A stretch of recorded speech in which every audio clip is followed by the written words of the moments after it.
nom du Père et du Fils et du Saint-Esprit. Amen. Ô Seigneur, envoie ton esprit et tout sera créé, et tu renouvelleras la face de la terre. Évangile de Jésus-Christ selon saint Matthieu, au chapitre 16, au verset 13 à 19.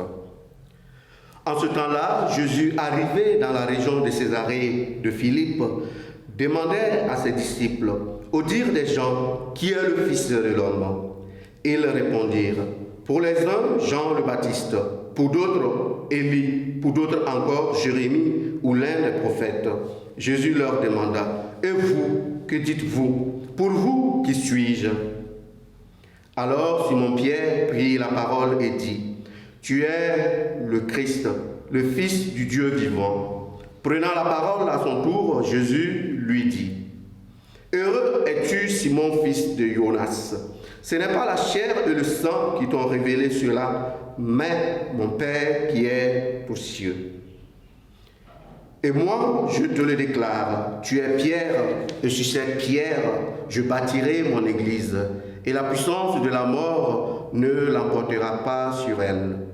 Je te donnerai les clés du royaume des cieux. Tout ce que tu auras lié sur la terre sera lié dans les cieux. Tout ce que tu auras délié sur la terre sera délié dans les cieux. Acclamons la parole de Dieu. Louange à toi, Seigneur Jésus.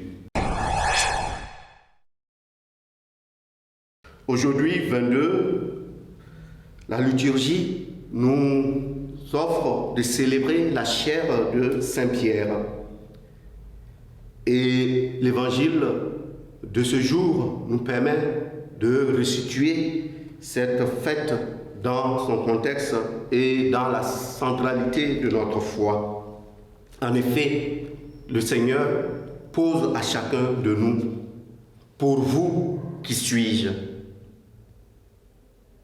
Eh bien, dit simplement, chacun de nous est appelé à faire une expérience personnelle du Christ, découvrir qui est le Christ pour nous. Et la question que chacun peut se poser, c'est pourquoi c'est Pierre qui donne la réponse alors qu'il n'était pas le seul. Eh bien, je pense que le Seigneur lui-même nous donne la réponse. Ce n'est pas par lui-même, mais c'est Dieu qui suscite la réponse de Pierre. Autrement dit, c'est Dieu qui fait le mouvement vers chacun de nous. C'est Dieu qui s'offre à chacun de nous. Et quelles sont les conditions justement pour accueillir le don de la foi que le Seigneur nous fait? Eh bien, Saint Pierre nous montre le chemin à suivre. Autrement dit, être capable de renoncer à nos projets pour adhérer au projet de Dieu.